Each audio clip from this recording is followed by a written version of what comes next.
Fadhailus shalah wa min syarafil ummah al-Muhammadiyah ma ja'alallahu ta'ala laha minal fadhail ala ada'is sholawati wal muhafadati 'alaiha. Jadi ini keunggulan atau keistimewaan dari umat Muhammad. Allah menjadikan sesuatu yang diperintahkan, salah satunya adalah sholat, itu ada keutamaannya.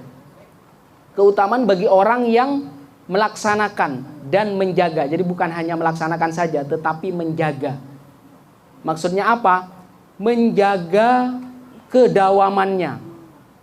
Jadi harus terus-menerus dilakukan. Jadi hukumnya itu wajib. Kalau sudah gugur kewajiban, maka yang harus ditingkatkan adalah keutamaannya. Yang harus ditingkatkan adalah keutamaannya. Famin dzalika anna shalah tukaffirul khotoya. Jadi sholat itu bukan hanya sekedar gugur kewajiban, tetapi menghapus kesalahan-kesalahan. Tukaffirul khotoya. Jadi menghapus kesalahan-kesalahan. Qala Allah Ta'ala, wa aqimis sholata tarafayin nahar wa zulafan minal laili innal hasanati yudhibnas sayyi'at dzalika dzikra lidzakirin. Dan dirikanlah sholat di dua ujung siang, maksudnya siang dan petang. Wa zulafam minal lail, dan pada bagian permulaan malam. Sesungguhnya kebaikan-kebaikan itu menghapus keburukan-keburukan. Dzalika dzikra lidzakirin, dan itulah sebagai pengingat atau peringatan bagi orang-orang yang ingat. Jadi kalau kita melakukan sholat hanya cukup gugur kewajiban, itu sangat rugi. Karena sebenarnya fadilahnya dia menggugurkan kesalahan-kesalahan. Antara sholat satu, misalkan sholat subuh sampai sholat duhur. Jadi selesai sholat subuh, bisa dipastikan nggak kita? Antara subuh sampai duhur itu tidak ada kesalahan, tidak ada dosa sama sekali. Bisa dipastikan? Tidak bisa. Maka ketika subuh dilakukan kita beraktivitas, bisa dipastikan kita punya kesalahan dan dosa. Penggugurnya adalah sholat zuhur. Kenapa? Karena yukaffirul khotoya. Dia menggugurkan kesalahan-kesalahan.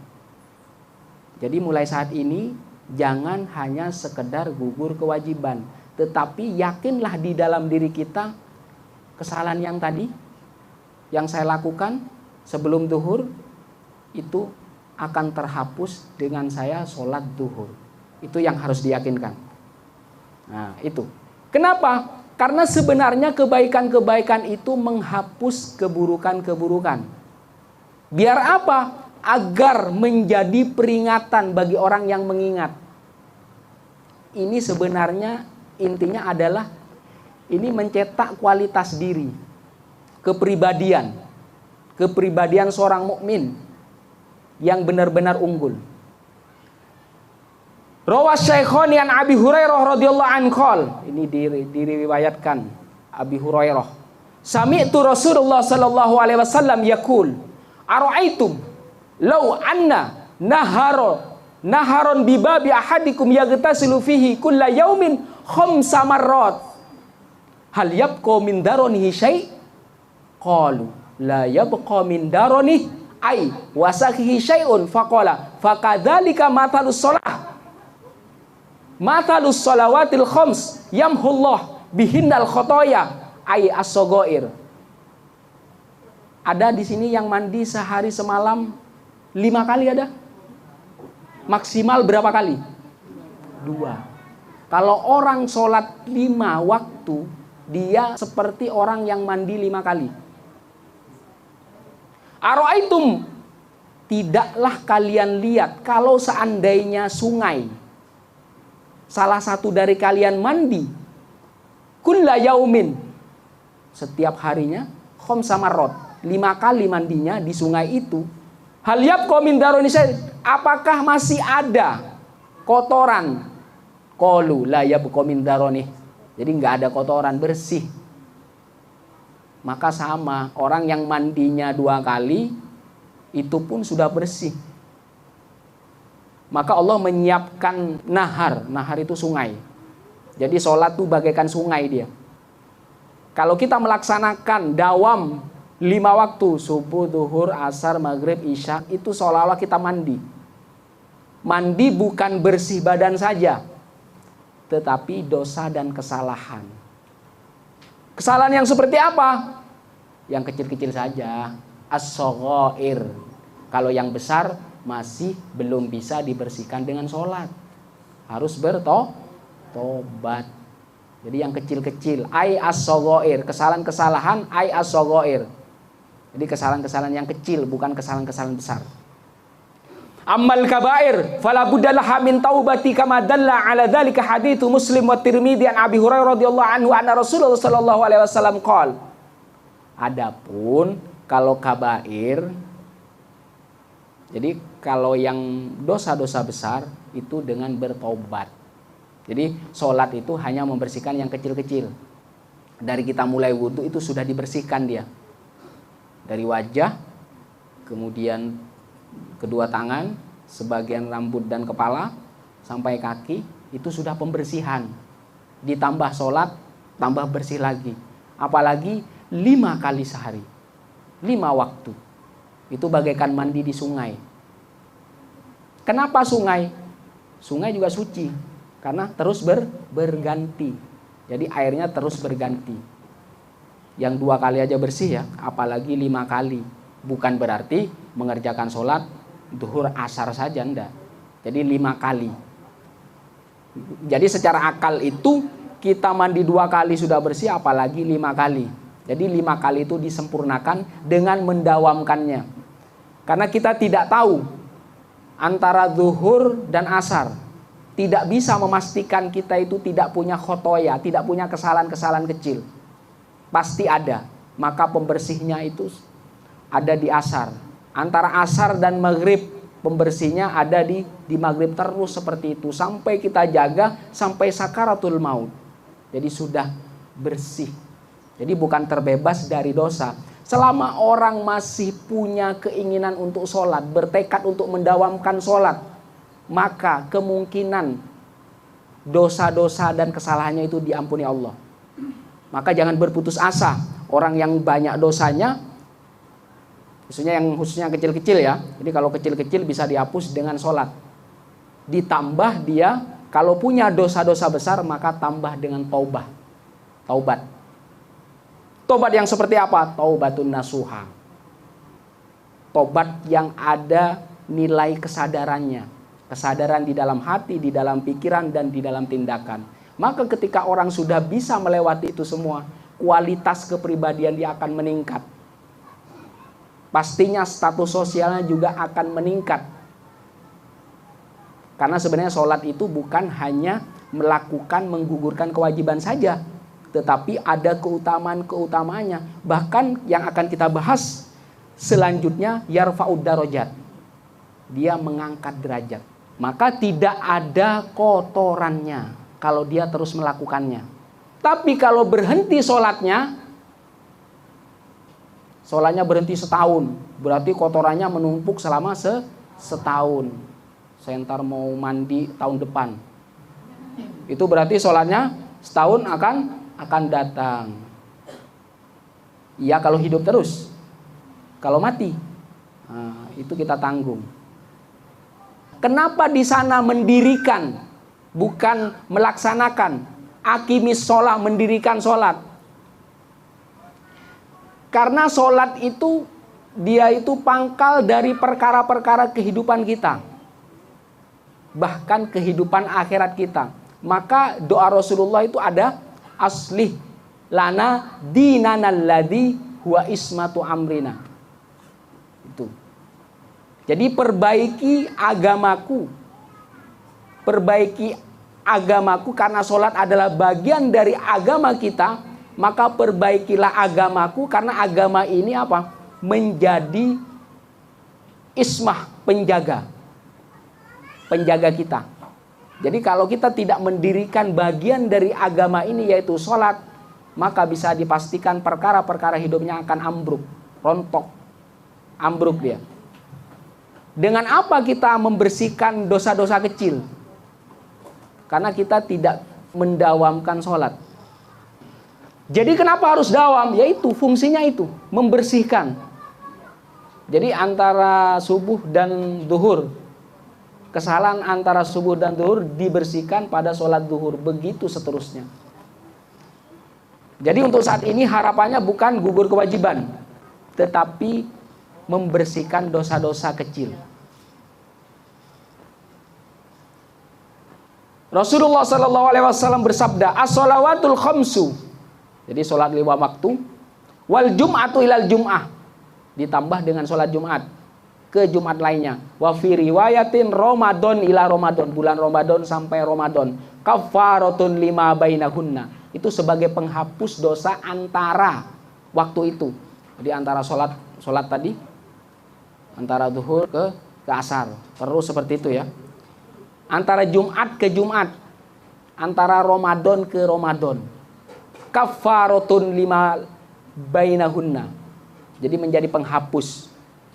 Walam tughsyal kabair. Yang dihapus hanya yang kecil. Yang besar tidak dihapus. Lam tughsya al kabair. Yang dosa-dosa besar tidak dihapus. Itu. Wa Anas radhiyallahu anhu anin Nabi sallallahu alaihi wasallam qol, "Inna lillah malakan yunadi inda kulli salatin. Ya bani Adam, qumu ila niranikumul lati awqattumuha fa'atfi'uha." Jadi sesungguhnya Allah itu punya malaikat. Malaikat itu tugasnya memanggil pada setiap sholat. Wahai bani Adam, dirikanlah sholat.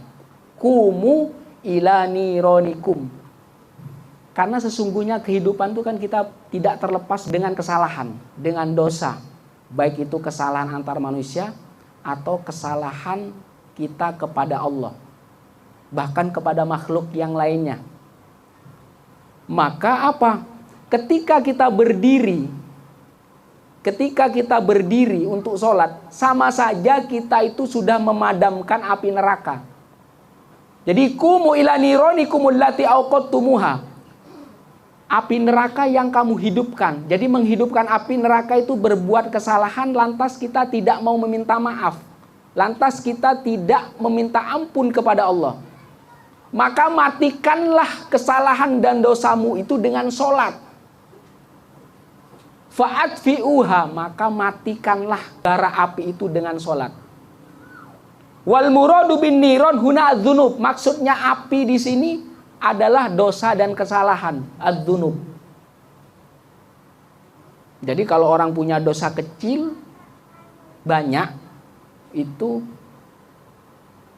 menghapusnya dengan kita melakukan sholat. Apalagi ditambah sholat sunnah. Itu tambah mendekatkan kita kepada Rasulullah. Selanjutnya,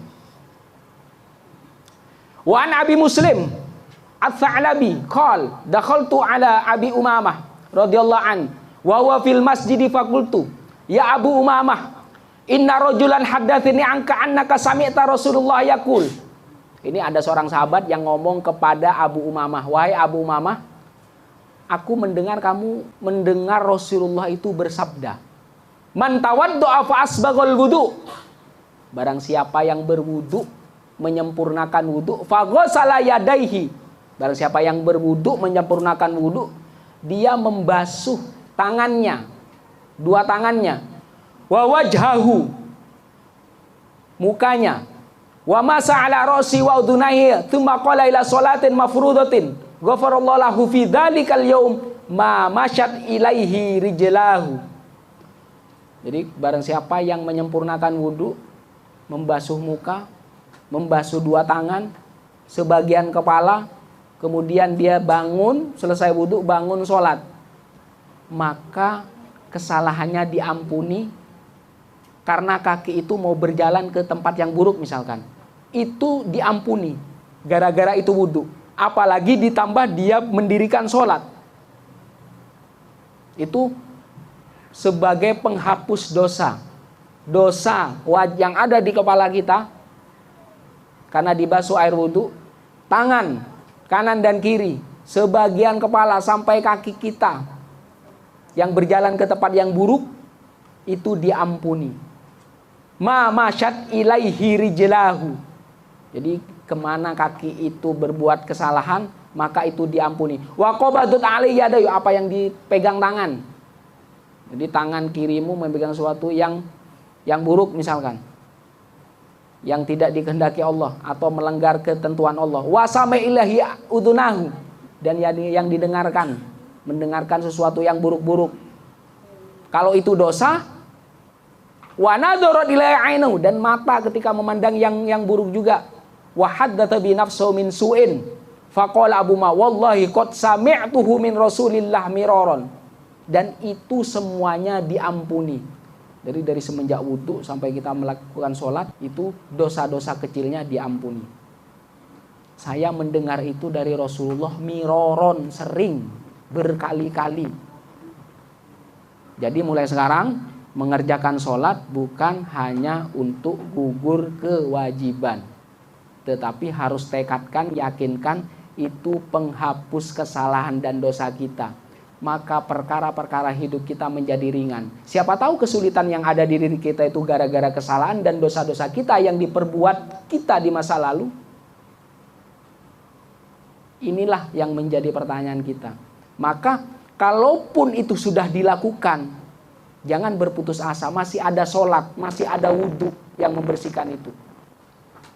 Wa Nabi Ayyub al-Ansari radhiyallahu anhu anna Nabi sallallahu alaihi wasallam kana yaqul inna kulla sholatin tahuttu ma baina yadayha min khati'atin.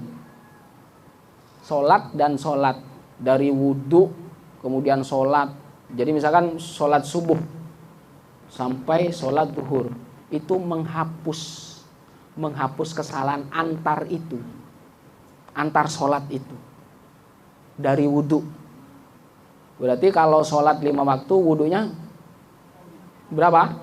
5 kali. Jadi itu ya. Jadi minimal wudhunya 5 kali. Setiap apa yang dilakukan itu penghapus, merontokkan dosa. Wa min dzalika anna sholata tarfa'ud darajat, seperti yang diucapkan saya tadi. Sholat itu mengangkat derajat. Ya. Jadi sekarang yang menjadi keyakinan kita sholat itu hanya kewajiban saja, tetapi ternyata ada banyak keutamaannya. Hanya dengan sholat saja, keutamaannya itu sangat banyak. Dari riwayat Muslim, laqitu Thauban maula Rasul sallallahu alaihi wasallam, saya bertemu dengan pelayan Rasulullah. Lantas saya bertanya kepada dia, akhbirni bi amalin a'malhu yudkhilunillahu bihil jannah, au qala akhbirni bi ahabbil a'mal ila Allah taala, fasakata. Jadi ada seorang sahabat yang bertanya kepada pelayan Rasulullah sallallahu alaihi wasallam, beritahu aku amalan apa yang membuatku masuk surga. Au qala akhbirni bi ahabbil amal, atau beritahu aku perbuatan yang sangat dicintai. Lalu pelayan itu diam. Fasakata. Tsumma sa'altuhu. Saya bertanya lagi yang kedua kali. Fasakata. Terdiam lagi. Tsumma sa'altuhu aktsali. Saya bertanya yang ketiga kalinya. Tsumma sa'altu tsalitsa faqala Thauban. Jadi ketika dia diam, ditanya diam. Pertama diam, kedua diam, kemudian yang ketiga akhirnya menjawab. Sa'altu an dzalika Rasulullah. Saya bertanya kepada Rasulullah. Alaika bi kathratis sujud. Makanya kalian itu banyak-banyak sujud. Sujud adalah ibadah yang paling tinggi. Kenapa? Karena itulah menunjukkan bahwa kita itu hamba, abdun. Jadi hamba, abdun. Ketika seseorang itu sudah menghamba, hidupnya menghamba, orang yang pintar menghamba, pasti dia banyak mengajarkan ilmu-ilmu yang bermanfaat. Jadi orang yang banyak harta menghamba pasti dia akan dermawan. Nah, inilah kehambaan. Jadi apa? Saya diperintah agar memperbanyak sujud. Fa innaka la tasjudillah sajdatan illa rafa'akallahu biha darajatan. Ketika kamu bersujud, Allah angkat derajatmu. Jadi bahkan seorang hamba itu ada yang dijadikan rasul, ada yang dijadikan nabi, ada yang dijadikan wali, ada yang dijadikan orang soleh, ada yang dijadikan mujahid, ada yang dijadikan ulama. Nah, itu proses ketika kita menghamba, Allah yang mengangkat. Padahal sujud itu kita ke paling bawah, sujud pasti ke tanah. Ya. Karena ketika hamba itu bersujud, satu kali sujud saja Allah akan mengangkat derajat dia. Wa hatta biha angka khoti'ah. Jadi bukan derajat saja yang diangkat, tetapi apa? Kesalahannya dihapus. Hatta biha angka khoti'ah. Jadi kesalahannya dihapus. Itu luar biasanya sujud. Maka ketika orang sujud, paling tidak sujud terakhir misalkan, itu mintalah doa. Berdoa pada sujud terakhir. Ya. Wa an Ubadah bin Samit radhiyallahu anhu sami'a Rasulullah sallallahu alaihi wasallam yaqul. Jadi ini hadis dari Ubadah bin Samit. Ma min 'abdin yasjudu lillahi sajdatan. Tidakkah seorang hamba itu bersujud satu kali sujud? Illa kataballahu bihasanatan. Allah akan menulis dia, mencatat bagi dia satu kebaikan. Wa maha anhu biha sayyi'atan. Allah akan menghapus kesalahannya. Wa rafa'alahu biha darajatan. Dan Allah akan mengangkat derajatnya. Kalian perbanyaklah sujud. Jadi karena sujud itu bisa mengangkat derajat. Yang pertama, bisa menghapus dosa dan kesalahan. Jadi pasti orang yang sholat pasti dia bersujud. Satu kali sujud itu bisa mengangkat satu derajat dan menghapus satu kesalahan. Apalagi berkali-kali sujud. Ya. Wa min dzalika anna shalah khairu maudu'in syara'allahu ta'ala. Karena sholat itu adalah sebaik-baik tempat yang disyariatkan Allah. Sholat itu kita seolah-olah bercakap dengan Allah. Seolah-olah kita bertemu dengan Allah. Ini wajjahtu wajhiya lilladzi fataras samawati wal ard. Seolah-olah kita itu bermuwajahah, wajah. Jadi orang yang sering ini wajah tuh pasti mukanya bersih, jernih, menarik. Pasti itu. Ya. Ini wajah tuh karena sudah berhadap-hadapan.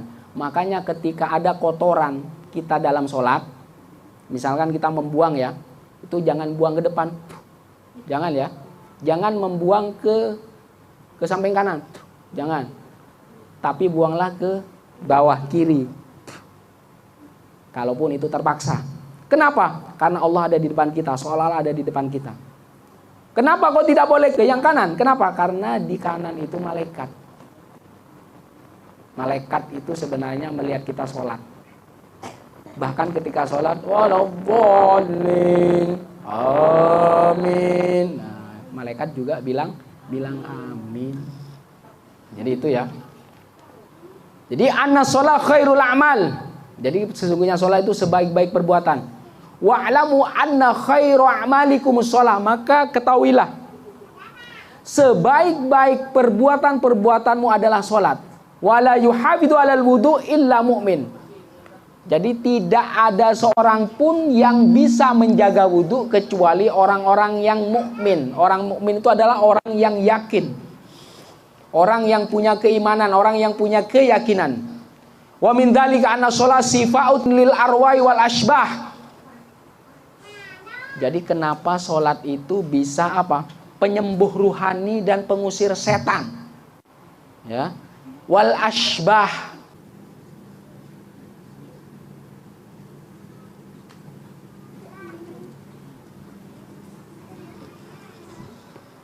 Asbah itu setan, roh jahat katanya. Jadi apa? Sesuatu yang menakutkan. Orang yang benar sholatnya tanpa riya, maka bisa dipastikan orang itu tidak perlu ruqyah. Dan apa dia? Syifaan lil arwai wal asbah. Dia penyembuh bagi rohani dan pengusir setan. Maksudnya jin yang mengganggu ya. Inna fi sholati sifa. Bahwasanya di dalam sholat itu penyembuh dia.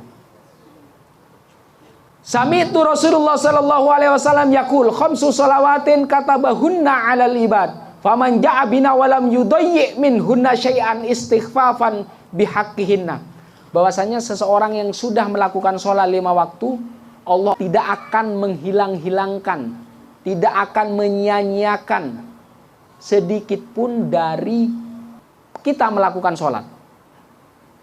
Jadi sholat itu jangan menunggu khusyuk ya. Sekali lagi, jangan menunggu khusyuk. Bisa melakukan pun itu bagus. Lantas bagaimana? Saya sudah sholat tetapi tidak ada pengaruh misalkan. Mungkin kualitasnya harus ditingkatkan lagi, Bu. Jadi kalau sholat masih mengingat sesuatu, padahal sholatnya 5 menit. Jadi sholatnya 5 menit masih mengingat sesuatu. Tuh. Jadi jangan disalahkan sholatnya. Kalau orang sudah melakukan itu, menyempurnakan itu dari wudhu sampai sholatnya, maka bisa dipastikan sholatnya itu menjadi penyembuh. Dan bisa penyembuh ruhani kita. Bisa mengusir jin-jin. Bahkan yang ada di rumah kita. Kalau masih belum, dia sholat tapi masih belum, berarti kualitas sholat, kualitas wudhu dan sholatnya harus ditingkatkan. Tuh. Ya. Paham? Selanjutnya. Wa an Ka'bin bin Ujrah radhiyallahu anhu qala kharaja alaina Rasulullah sallallahu alaihi wasallam wa nahnu sab'a nafar. Jadi sahabat dan Rasulullah itu bertujuh. Ma ajlasakum kulna jalasna nantadirus shalah. Kenapa kalian duduk-duduk? Kita lagi menunggu sholat wahai Rasulullah. Fa arumma Aisyah kata qalilan thumma aqbala alaina faqala hal tadruna ma yaqulu rabbakum kulna la qala fa inna rabbakum yaqul man shalla sholata liwaqtiha wa hafadha 'alaiha wa lam yudayyiha istighfafan bihaqqiha. Barang siapa yang, jadi orang yang menunggu sholat duduk aja ya, itu berarti orang yang sungguh-sungguh menjaga haknya Allah. Kita melakukan kewajiban yang Allah perintahkan kepada kita. Haknya Allah menerima sholat kita. Falahu alayya ahdun an udkhilahul jannah. Jadi jannah itu jangan disangka yang di surga sana. Jannah itu juga ada di dunia. Kenapa? Karena kita di dunia itu disuruh berdoa. Rabbana atina fid dunya hasanah. Jadi hasanah, kebaikan, kenikmatan itu juga surga. Surga di alam kubur ada juga. Ija'alhu raudatan min riyadil jinan. Raudhah itu bagian dari surga. Maka sebelum akhirat surga, raihlah surga yang ada di dunia. Jadi ada orang yang menunggu-nunggu sholat. Kemudian ketika ada orang yang sungguh, nah itu berarti orang yang sudah mau mendirikan sholat, menjaga. Falahu alayya ahdun. Maka bagi dia atasku adalah janji. Apa janjinya? An udkhilahul jannah. Janjinya akan aku masukkan ke surga. Wa man lam yusalli li waqti wa lam yuhafid alayhi wa dayya'a istighfafan bihaqqiha fala ahdalahu alayya. Kalau orang yang enggak ngerjain, maka enggak ada janji buatku. In syi'tu adzabtuhu fa in syi'tu ghafartu lahu. Kalau saya berkehendak, aku akan mengadabnya. Kalau aku berkehendak juga, aku akan mengampuni mereka. Ya. Maka itulah keutamaan-keutamaan yang di dalam sholat. Jadi mungkin selama ini kita tahu sholat itu wajib aja. Jadi kalau wajib, kalau melakukan mendapat pahala. Kalau meninggalkan dosa. Tidak, belum cukup seperti itu. Orang yang kualitasnya semakin tinggi, maka sholat itu tidak dianggap kewajiban. Itu tempat kita bertobat. Maksudnya apa? Tempat kita menghapus kesalahan-kesalahan kita sebelum kita melakukan sholat. Jadi maksudnya itu, jangan dianggap kewajiban. Jadi kalau dianggap kewajiban berat pasti akan berat. Orang yang hanya menganggap sholat itu kewajiban, bisa dipastikan orangnya awam. Ibadahnya ibadah orang awam. Maka konsekuensinya dikhawatirkan kualitas hidupnya tidak akan meningkat. Derajatnya tidak akan ditingkatkan. di bawah saja. Itu ya. Jadi sholat itu bukan hanya sekedar kewajiban, tetapi banyak keutamaannya. Bahkan mengangkat derajat dengan kita melakukan sholat. Ada sebuah riwayat dari sahabat Rasulullah Sallallahu Alaihi Wasallam. Anna Rasulullah Sallallahu Alaihi Wasallam qol, Rasulullah bersabda, al waktul awal. Jadi ada waktu awal dalam sholat. Jadi misalkan kita sholat zuhur, mengerjakannya jam 12.10 menit, itu awal. Ada pertengahan sholat, ada akhir sholat. Al waktul awal minas sholat ridwanullah. Maka orang yang mengerjakan sholat di awal waktu itu adalah keridhaan Allah. Dan orang yang mengerjakan sholat di akhir waktu, ampunan Allah. Jadi itu ya, ada waktu di waktu awal dan di waktu akhir. Wajah anan Nabi Sallallahu Alaihi Wasallam qol, awalul wakti ridwanullah. Jadi ada waktu awal waktu, tengah waktu, kemudian ada akhir waktu. Awalul wakti ridwanullah. Jadi awal waktu adalah keridhaan Allah. Tengah waktu sholat, rahmatnya Allah. Kemudian akhir waktu sholat adalah pengampunan Allah. Tinggal pilih. Tapi yang terbaik adalah di awal waktu. As-sholatu ala waktiha. Wa min dzalika anna sholat fiha mubahatu rabbil izzati wa malaikatu bil musalli. Maka ketika hamba sholat itu menjadi kebanggaan Allah kepada malaikatnya. Karena orang yang sholat itu pasti dia akan bersujud. Orang yang bersujud pasti dia akan menghamba. Ketika orang mendawamkan hamba, pasti segala aktivitasnya akan menghamba. Bukan hanya menghamba kepada Allah, tapi dia akan melayani dan memberi rahmat dan kasih sayang kepada sesama makhluk. Itulah tipe dan ciri khas seorang hamba. Maka banggalah kita sebagai umat Muhammad dididik oleh Rasulullah agar menjadi hamba. Bukan hamba yang biasa, tetapi hamba yang berkualitas. Hamba yang punya derajat yang tinggi. Khairun nas, sebaik-baik manusia. Kita tidak mau saudara kita celaka, maka kita memberitahu. Kita tidak mau saudara kita misalkan tidak beruntung, kita menasihati. Itulah kita menjadi kebanggaan Allah di depan malaikatnya. Fa Nabi Hurairah radhiyallahu anhu Rasulullah sallallahu alaihi wasallam qol, yata'aqabuna fikum wa fi riwayat amma idal malaik yata'aqabuna fikum. Malaikat itu kalau kita sholat itu akan mendampingi kita. Mana mungkin orang yang sholat setelah sholat itu pasti rumahnya, dirinya itu akan tenang. Orang yang belum seperti itu berarti belum yata'aqabun, belum diikuti oleh malaikat, belum diliputi oleh para malaikat. Jadi misalkan masih seperti itu, maka tingkatkan kualitasnya. Hanya 5 menit, khusyukkan hanya 5 menit saja. Itu ya. Sesungguhnya malaikat itu di belakang kalian, yatanawabun, mengelilingi kalian, wa malaikatu bil laili wa malaikatu bin nahar. Siang dan malam itu diikuti oleh malaikat. Wa yajtami'una fi sholati subhi wa sholatil asar. Mereka berkumpul pada sholat subuh dan sholat asar. Tsumma ya'rujul ladina batu fikum fa yas'aluhum rabbuhum. Mereka bergantian siang dan malam gitu. Jadi setelah yang giliran siang habis, dia naik. Giliran malaikat yang jaga malam, khususnya orang yang sholat nih ya. Itu seperti itu. Maka bisa dipastikan orang yang benar sholatnya nggak bakal diganggu jin, tidak bakal diganggu sihir. Saya pastikan itu. Kalau masih ada orang yang sholat seperti itu, berarti masih belum. Maka mengaca kepada wudhunya dan kepada sholatnya. Mungkin ada wudhu dan sholat yang belum kita sempurnakan. Ya.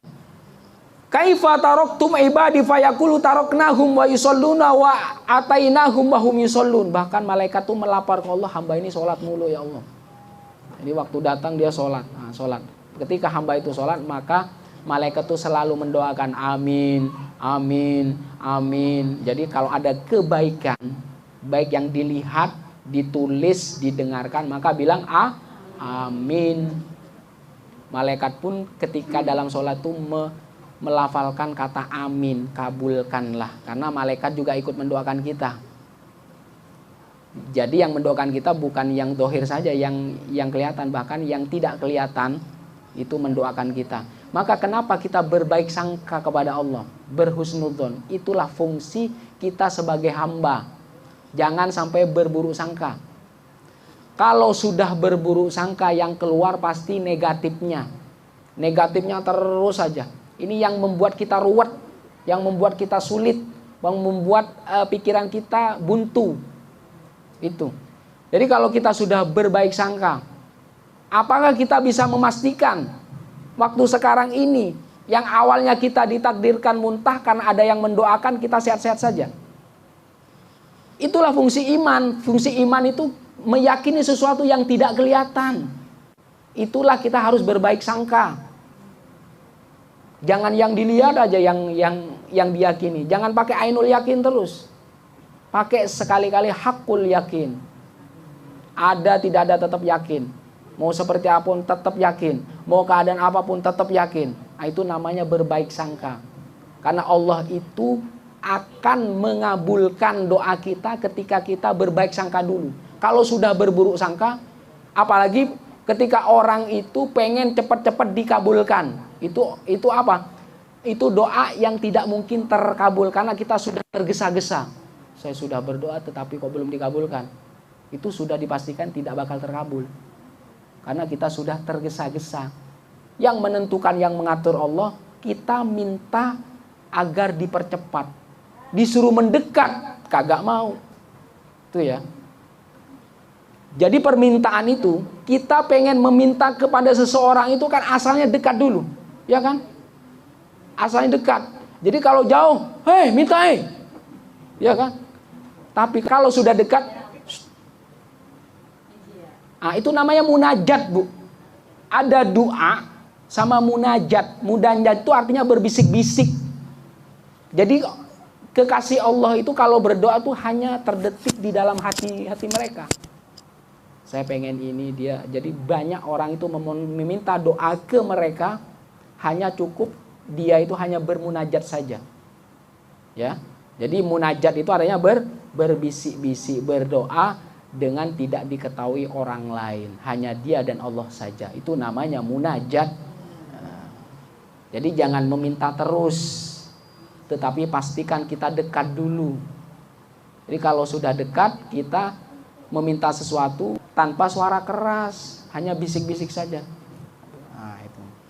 Itu minta sini, itu ya. Itu seperti itu ya. Munajat namanya. Ya tanaja, munajat. Wa min dzalika anna sholata fiha silatul 'abdi bi rabbih. Ada silaturahmi seperti ini, silaturahmi saling ketemu. Salat juga sama, Bu. Silatul 'abdi bi rabbih. Jadi itu adalah penghubung kasih sayang antar hamba dan Tuhannya. Jadi kalau sini nih, pengajian sini, ini silaturahmi kan, Bu. Kalau kita silaturahminya ke Allah itu apa? Lewat sholat. Kalau orang tidak sholat, bagaimana dia mau silaturahmi dengan Allah? Sholat kagak, mintanya banyak banget. Ya kan? Jadi sholat itu memastikan kita dekat dulu. Jadi dekat. Apalagi ditambah sholat sunnah. Rasulullah juga bertambah dekat. Bukan hanya Allah saja, Rasulullah juga dekat. Bahkan Rasulullah, kalau kamu pengen dekat denganku, fa'ini angkat rotil sujud, maka bantulah aku atas kalian itu, perbanyaklah sujud. Maksudnya setelah sholat wajib, maka tambahlah dengan sholat sunnah semampu kita. Itu. Ini jadi sholat itu sebenarnya silatun, penghubung, pengikat antara hamba dan Tuhannya. Tarfa'ul hujub bainal musalli wa baina rabbi azza wa jalla. Sampai orang yang sempurna sholatnya, dia akan tahu rahasia-rahasia Allah, rahasia-rahasia makhluk. Dia akan membuka hijab. Hijab itu rahasia antara baina rabbi. Jadi antara orang yang sholat dan Tuhannya itu akan terbuka hijab. Orang yang sudah terbuka hijabnya, pasti akan Allah kasih tahu rahasia-rahasianya. Maksudnya rahasia-rahasia kesempurnaan makhluk. Sampai bagaimana cara yang sempurna. Nah itu. Jadi bisa mengangkat derajat, bisa tersambung kasih sayang antara hamba dan Khaliknya. Kemudian dia akan mengangkat, membuka tabir musolli dan Tuhannya. Innal abda idza qama fi sholati futihat lahu jinan. Maka ketika hamba itu sholat, terbuka pintu surga. Pintu surga terbuka. Kedua, wa kusyifat laul hujub, terbuka hijab-hijab bainahu wa baina rabbih. Makanya hijab rahasia itu akan terbuka gara-gara sholat. Fastaqbalathul hur al-ain ma'lam yamtakhit au yatanakha. Jadi ada seseorang orang yang rajin sholat, pasti calon istrinya. Siapa itu? Calon istrinya di surga, yaitu bidadari. Itu akan apa? Istaqbalathu, akan membuat dia senang, akan menerima dia. Al-hurul ain malam yamtakhid au yatanakha. Jadi bidadari ini ya, bidadari itu tidak pernah bersin, Bu. Tidak pernah keluar ingus. Bersih. Itu ya. Wa min dzalika anna sholata fi al-iqtirab min hadrati rabbil arbab. Salat itu bagian kita untuk mendekat. Nah, tadi iqtirab. Jangan selalu minta kalau kita masih belum mendekat. Jadi kalau sudah dekat mau minta apa saja, boleh. Itu logika akal kita. Antar makhluk saja coba. Iqtirab dulu. Jadi sholat belum sempurna, permintaannya banyak, ya. Maka sholat ini adalah al-iqtirab min hadrati rabbil arbab. Ini adalah kita seolah-olah menghadirkan Allah di dalam kehidupan kita. Wasjud waqtarib, maka ketika orang sujud, maka dia akan dekat. Waqtarib. Aqrabu ma yakunul abdu min rabbi azza wa jalla wa huwa sajidun. Maka posisi yang paling dekat seorang hamba dan Tuhannya ketika apa? Ketika bersujud, ketika sholat. Fa'akthirud doa. Maka di dalam sujud perbanyaklah doa. Akthirud doa, perbanyaklah doa, perbanyaklah permintaan. Maka sujud, sholat, sujud. Jadi sholat sujud itu memperdekat kita. Kalau dekat mau minta apa saja. Akthir, perbanyaklah permintaanmu. Dekat dulu, Bu.